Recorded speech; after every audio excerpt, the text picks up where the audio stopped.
Word of the day, fascinate. Spelling है FASCINATE, fascinate.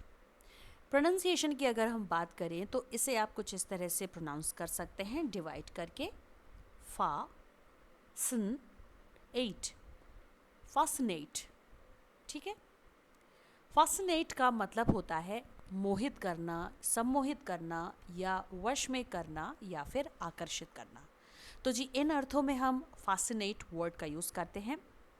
English grammar में parts of speech के अंतर्गत fascinate एक वर्ब है. जी हाँ, यह एक क्रिया शब्द है जिसकी डिफरेंट फॉर्म्स के साथ इसे हम सेंटेंसेस में यूज़ करते हैं. तो चलिए देख लेते हैं किस तरह से इसे हम सेंटेंसेस में यूज़ करेंगे. So use in sentences. The first sentence is children are fascinated by playthings, यानी बच्चे खेल की चीज़ों से आकर्षित होते हैं या मोहित होते हैं. तो यहाँ पर मैंने आकर्षित होना या करना या मोहित होना या करना इन अर्थों में fascinated वर्ड का यूज़ किया है. यहाँ पर fascinated वर्ब वर्ड की थर्ड फॉर्म का यूज़ किया गया है जिसे हम पास्ट पार्टिसिपल फॉर्म कहते हैं. यहाँ पर थर्ड फॉर्म इसलिए यूज़ की गई है क्योंकि यह एक पैसिव सेंटेंस है. ठीक है. और यहाँ पर हेल्पिंग वर्ब आर के साथ पास्ट पार्टिसिपल लगाई गई है जो कि वर्ब की फॉर्म होती है. और इसके बाद यहाँ पर एक और प्रूफ है, बाई लगा हुआ है जो कि एक प्रेपोजिशन है और अक्सर ही पैसिव वॉइस के सेंटेंसेस में लगाया जाता है. आई होप आप समझ गए होंगे किस तरह से हमने यहाँ पर fascinated वर्ड का यूज़ किया है पास्ट पार्टिसिपल फॉर्म में. चलिए अब देख लेते हैं इसी वर्ड को यूज़ करते हुए एक और sentence. So next sentence is I was fascinated by his mysterious story, यानी मैं उसकी रहस्यमयी कहानी से मंत्रमुग्ध हो गया या आप कह सकते हैं सम्मोहित हो गया, आकर्षित हो गया. तो जी यहाँ पर भी देख पा रहे हैं आप, मैंने fascinate वर्ड का यूज़ किया है लेकिन इसकी थर्ड फॉर्म के साथ जिसे हम पास्ट पार्टिसिपल फॉर्म कहते हैं.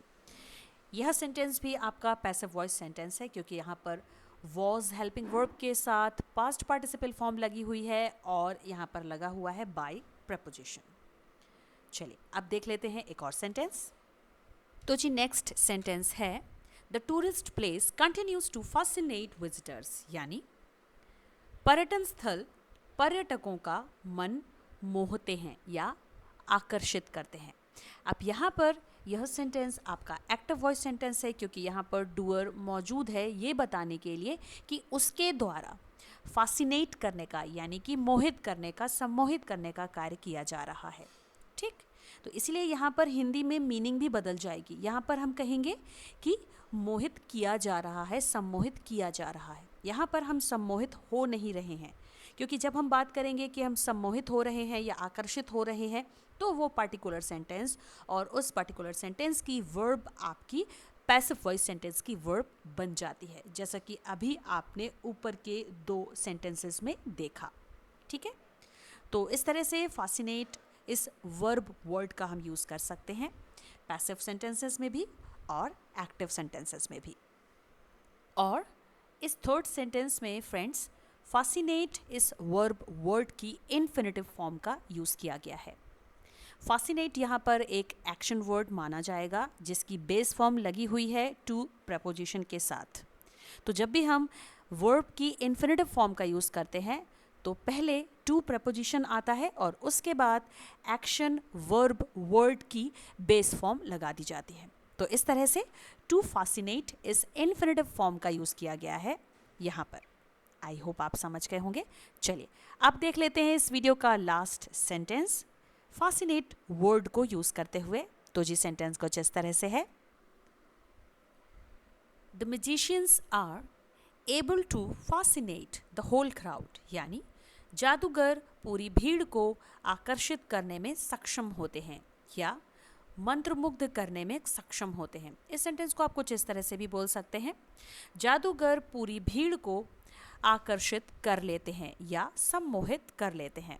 तो जी इस तरह से यहाँ पर भी सेंटेंस में fascinate इस वर्ब वर्ड की इन्फिनिटिव फॉर्म का यूज़ किया गया है क्योंकि यहाँ पर fascinate इस बेस फॉर्म के साथ to प्रपोजिशन लगा हुआ है।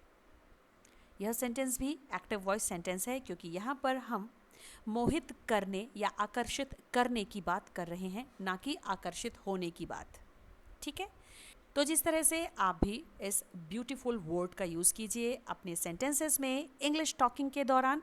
मिलती हूँ आपसे नेक्स्ट वीडियो में एक और न्यू वर्ड के साथ। तब तक के लिए keep watching my channel and subscribe. Thank you so much.